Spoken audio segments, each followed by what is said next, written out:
Hello everyone, welcome to Zoom in China. I'm Simone Gao. China's Henan province was hit by historic heavy rains on July 20th. The subway in Zhengzhou, the capital of the province, was submerged in the floods. The city remains in a state of paralysis. Floods in the urban area are surging, and up to 1.2 million Chinese citizens have been displaced by the water. Chinese officials have admitted to 25 deaths, though the actual count may be much higher. The scenes from Henan are horrific, the worst coming from a Zhengzhou subway station platform, where citizens were caught by rising waters in the subway cars and were suffocated by a lack of oxygen. Photos and videos of many corpses on the Zhengzhou subway station platform have gone viral on social media. Over 500 people were rescued from that train, though media reports indicate that more than 10,000 were trapped on trains throughout Henan, some for more than 40 hours with food and water having to be brought in by railway workers. Outside of Zhengzhou, the water levels of 32 large and medium-sized reservoirs across the province exceeded the limit. According to agency France Press, the Chinese military warned that the reservoir in Luoyang was likely to collapse at any time, and the whole of Henan was in a desperate situation. That situation is not expected to end soon. The rains began on July 17th, ranging from moderately heavy in some areas to extremely heavy in others. Disaster-stricken Henan received more precipitation in 3 days than they normally would in a year. Monitoring at the Central Meteorological Observer showed that Zhengzhou received nearly 8 inches of water in just 1 hour, 4:05 p.m. on the 20th. That 8 inches added to the total from 3 full days of heavy rains raised the flood control emergency response to level 1. The heavy rainfall was mainly concentrated in the western, northern, and central regions. Extremely heavy rain occurred in Zhengzhou, Jiaozuo, Xinxiang, Luoyang, Nanyang, Pingdingshan, Jiyang, Anyang, Hebi, and Xuchang.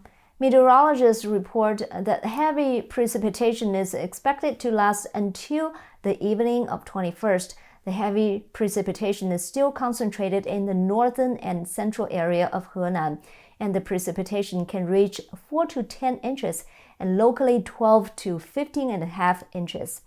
Large-scale heavy precipitation is not expected in Henan province from the 22nd to the 26th.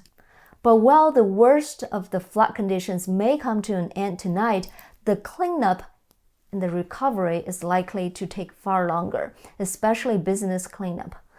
Reports broke late yesterday of an explosion at Dengdian Group aluminum alloy company in Henan province. The explosion was caused by soaring water levels from the Yinghe River.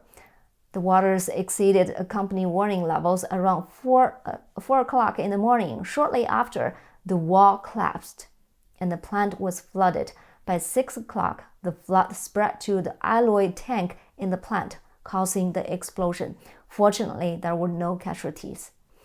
Another business currently at risk is Apple's foundry factory, Foxconn.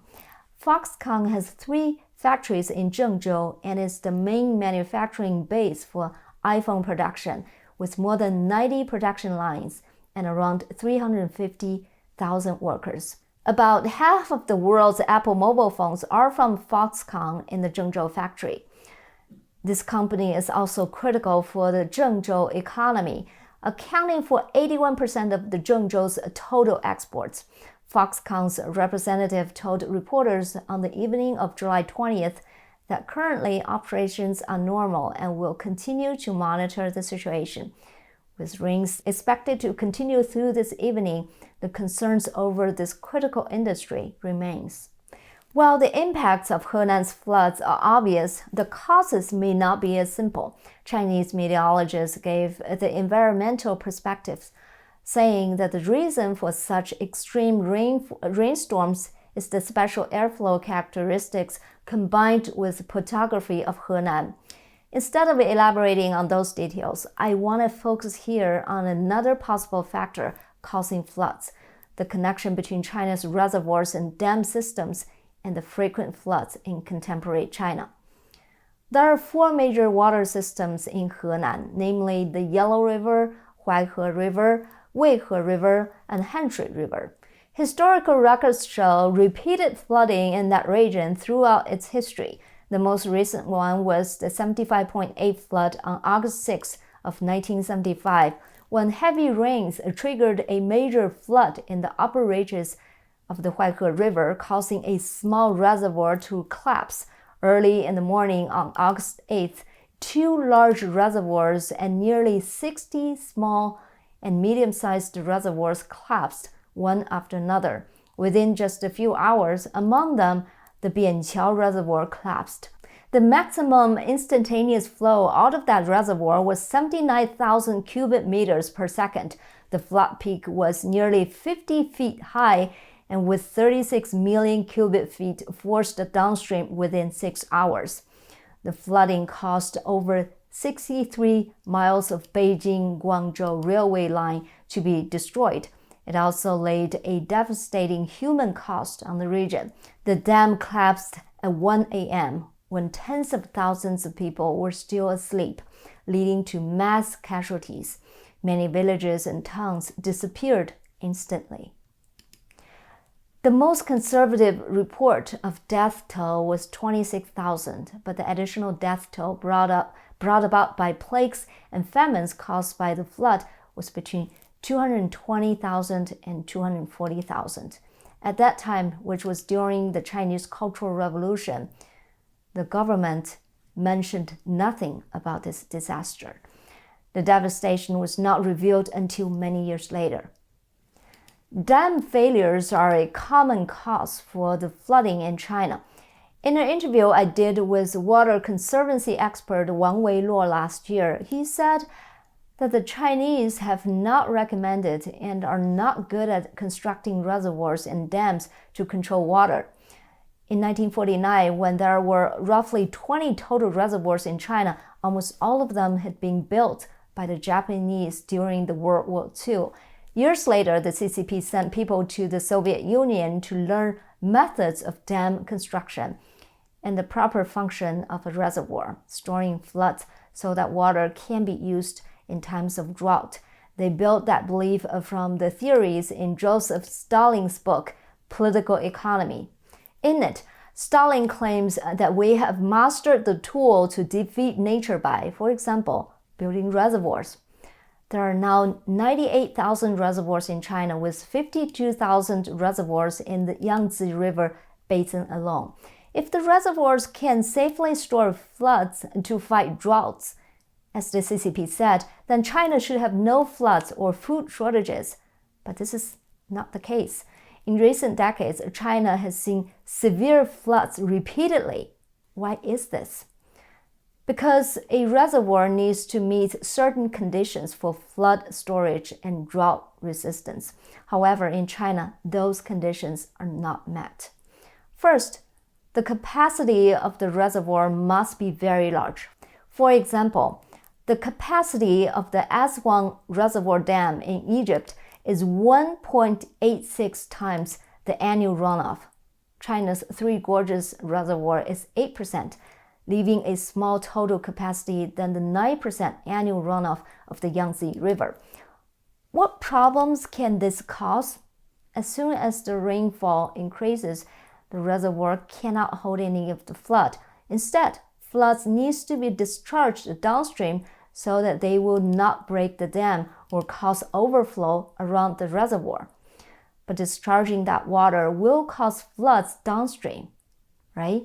Second, flood prevention for the benefit of Chinese citizens must be the first goal rather than a secondary goal. But in the process of the CCP's economic reform, the right to use local reservoirs has been privatized. Reservoir operators must pay the government for the right to use the dam. Because of that, operators must rely on the dam to make money. For example, power generation and sale of the water. The more dams they operate, the more money they make. To meet that need, dams are often built quickly, sacrificing quality in the process. That lack of quality has become a major cause in the floods seen in towns and cities downstream of the dam. In fact, Chinese reservoirs have a failure rate that is twice that of other countries. It has been reported that from 1954 to 2020, more than 3,000 reservoirs in China has failed. Also, because of these interests, reservoir operators are reluctant to discharge the flood in the reservoirs, or they would discharge it at the last minute. You can imagine this caused great danger to the residents living downstream. Now, the water level of 32 large and medium-sized reservoirs in Henan has exceeded the limit, and the situation is urgent. Agency France Press quoted a warning issued by the People's Liberation Army, which supports local disaster relief efforts, that Yihetan Reservoir in Luoyang may burst at any time. Phoenix.com reported that the Yihetan Dam had a breach of about 20 meters on the 20th. The river embankment was seriously damaged, and the dam may collapse at any time. According to the Global Times, Zhengzhou has begun to release floods downstream due to the seriousness of this potential disaster. The water level of Zhengzhou Changzhuang Reservoir has dropped by 70 centimeters in one day, indicating that the flood discharge downstream is very strong. This will cause the human and industry costs already experienced downstream to continue to worsen.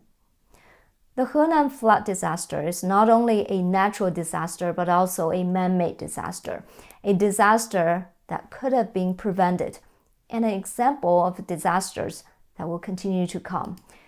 98,000 poorly constructed reservoirs in China have become a sword hanging over the heads of the Chinese people.